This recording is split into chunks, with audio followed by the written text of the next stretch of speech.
जय गुरु जी, नमस्ते गुरु जी महाराज के चरणों में सादर प्रणाम। संगत जी, only and only by Guru Maharaj's divine grace and blessings, we are reading his divine Granth, the Light of Divinity. And today, to continue the same, we will be reading the satsang documented in the Granth under the title, You Are My Lord, Father and Mother. It was a warm Saturday evening of May 2002 and the atmosphere was buzzing with excitement. We were going on an excursion with Guruji to Ramgarh, a place around 21 kilometers from the hill station of Nainital where a devotee had a resort. Everything was in readiness. Luggage had been packed, two buses and few cars were stationed outside the Empire State Gate. On Guruji's signal, the Sangat got inside the buses, with Guruji himself getting into one of them. There was a brief scramble as devotees tried to get into the bus Guruji was traveling in. Then the buses rode and the trip was on. We were at Ramgarh at about 2 p.m. the following day. After washing up and having lunch, we sat down in the resort's garden, waiting for Guruji to come out. Waiting with us were devotees from the surrounding areas who had come to know of Guruji's presence. In Nainital, couple blessed with child. One of the devotees who had come from Nainital was about to bow in front of Guruji when he said, "You have three wives and you want a child." The devotee, Nasser, was stunned, and the Sadguru knew his personal details. He had been married for 15 years, but none of his wives had been able to conceive. Nasser continued coming for Guruji's darshan every day along with his wife. After a few days, Nasser came along, prompting Guruji to ask him where his wife was. Guruji was told that she was unwell with stomach pain and headaches. Guruji rubbished this interpretation, telling Nasser that there was nothing wrong with her and that she had conceived. His words came true as 2 months after the excursion, Nasser sent a message around the time of Guruji's birthday, which falls on 7th July, the doctors had confirmed his wife's pregnancy. 15 years of infertility had been dismissed at the Mahapurush's very first darshan. In February 2003, Nasser was blessed with a boy and came on Shivratri to thank Guruji and seek a name for his son. Guruji named the boy Murad, signifying the fulfillment of a wish. Train journey provides a ticket to health. I was commanding one of the elite commandos unit of the National Security Guards NSG at Manesar, around 40 kilometers from Delhi. Guruji was in Chandigarh in December of 1996 and I got his message to come to Chandigarh for 2-3 days. I took casual leave and went. At that time, I was suffering from spondylitis and used to have severe pain in the entire right arm, with my right thumb often getting numb. I reached Chandigarh and stayed there for 2 days with Guruji, deciding to return by bus to Delhi on Sunday after taking Guruji's permission. The nod was given, but I was told to go by train. I was apprehensive to travel in train, that too without reservation and during winter, as it compounded my problem. In an unreserved cabin, the cold could be biting. An officer dropped me at the Chandigarh railway station and I managed to get a middle berth in a three-tier sleeper compartment. I boarded the train at 2:30 at night and fell asleep immediately. I got up when the train reached New Delhi at a chilly 7:30 in the morning. I had been expecting to endure agonizing pain, but there was none. It has been more than a decade since that day, and my spondylitis and its pain has never reappeared. It is wrong, it is worth nothing that I had never mentioned this problem to Guruji, nor did he ever say anything to me. I had merely obeyed the Sadguru's word or hukam, which signifies the divine will, and the problem has gone away. The Sadguru's divine will, so often benign, can also make a mockery of modern scientific notions of healing. I had been diagnosed with diabetes in 1995 and my sugar level and blood pressure were shooting up to high levels.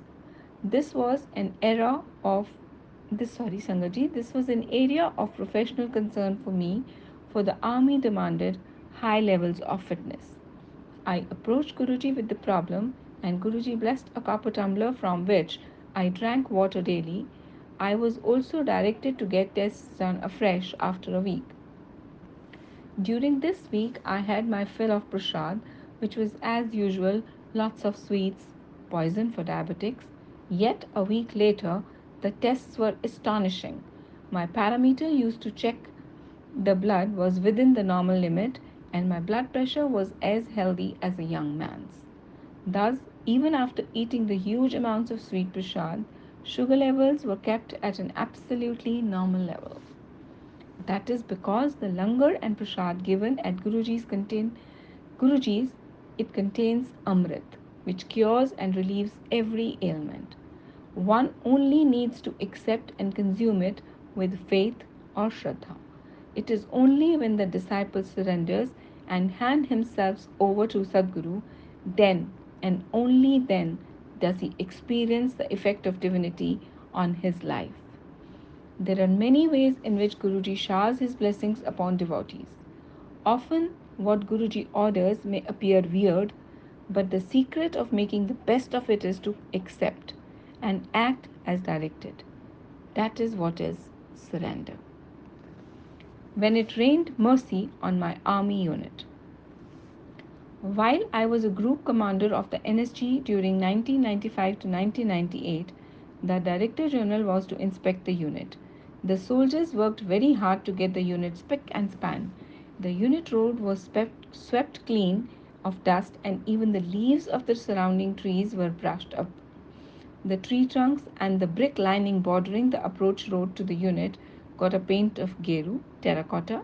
The entire unit was ready for the inspection and hoping to get a shabash, well done, from the Director General.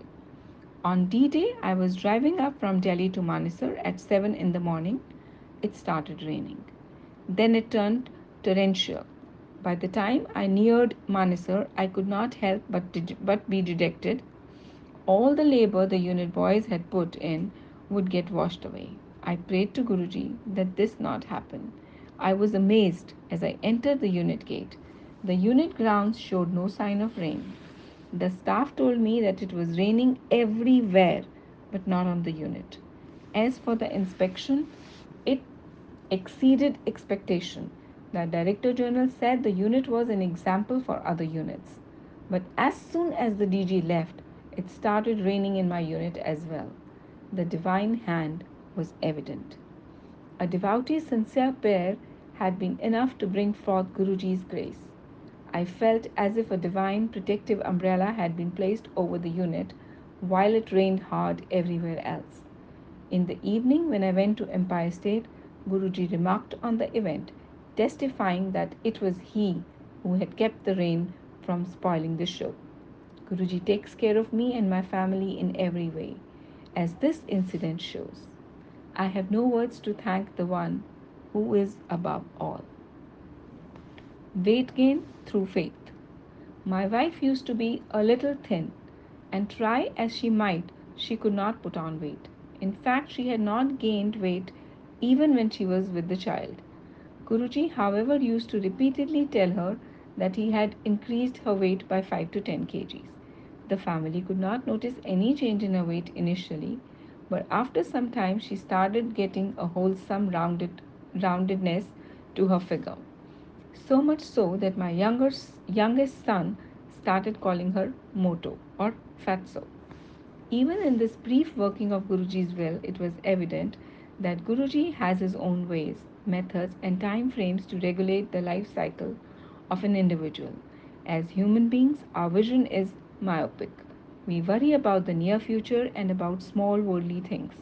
The omniscient Guru looks beyond the shadow of the past, the narrow present, and the unimaginable future. When he grants us something, it is within the context of a cosmic and not merely an individual perspective.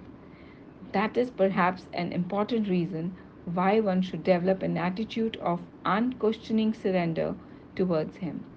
He should put him in the place of his father, mother, beloved, and friend, and with the distilled essence of his love, throw himself at the Sadguru's feet.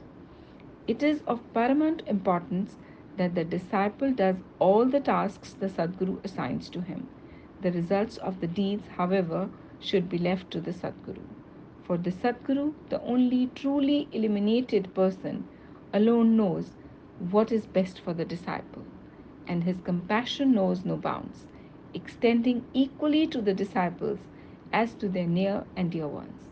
I frequently feel Guruji is like Lord Shiva, who drank up the poison that came out when the ocean was being churned for its treasures by the gods and the demons. Guruji also drains the poison from his disciples' lives. Not even those whom most dearly love and cherish can take your pain away, even if they wish to relieve you of suffering. Your father, mother, friends, relatives, children, none of them can do so. The Sadguru can even bestow life on you, and only he can be truly yours. A stanza from the Ramacharitramanas puts it aptly. मोर प्रभु तुम गुरु पितु माता जानू कहाँ ताजी पड़ जल जाता. My Lord, you are my Guru, Father, and Mother. Where else can I find solace but at your feet? My niece is cured of depression. My niece Bhavna, who lives in Jaipur, was in very bad shape. She had been admitted to a local hospital and was in the DI list. My sister called me up before I was driving. Sorry, Sangaji. My sister called me up while I was driving to Guruji's at Empire State.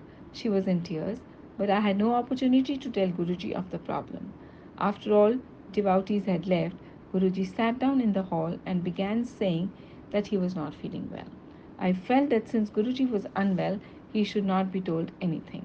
But I was surprised when he started describing Bhavna's symptoms to me. He told me to get a particular medicine from the All India Institute of Medicine, New Delhi. It was 1 o'clock at night, and I returned in an hour with the medicines in the hand. Guruji told me to throw these in the dustbin and asked me to take my wife to Jaipur for a day and return. In the morning, I rang up my sister and learned that Bhavna was a little better and would be discharged by evening. Though her problems had disappeared, Bhavna was still depressed. The next day, my wife left for Jaipur. As soon as she met Bhavna, Bhavna became cheerful and got over her depression. The change was there for all to see. Subsequently, my entire circle of close family members and relatives felt Guruji's blessings on their lives. Guruji is a Mahapurush, a divine being. When I would take a walk along with Guruji, the Mahapurush's divine body would exude a rosy fragrance from the sole of his shoes. If you sat in the Sangat hall with him and surrendered yourself to him, your body would also start executing the same fragrance. Such is the effect of his aura. So great is the gap between mortals and their immortal Guru. The Sadguru is, as these experiences show, omniscient. His presence is felt at a number of places at any instant of time. He repeats the conversations which a husband had with his wife when the couple is miles away from his physical presence. One finds that the sacred literature of this country is but a brief contemporary on his oceanic being. As a stanza from the Ramacharitramanas says, Bihu पग चले सुनेह बिन काना कान बिन करम करे बिद नाना. Walks without legs, hears without ears, works without hands, the Lord does all. Jai Guruji, Shukrana Guruji. Sangat ji, this is satsang of Colonel Retired S.K. Joshi. And while reading the satsang, I must have made a lot of mistakes. So with folded hands and bowed head, I seek forgiveness from Guruji and all of you. Jai Guruji.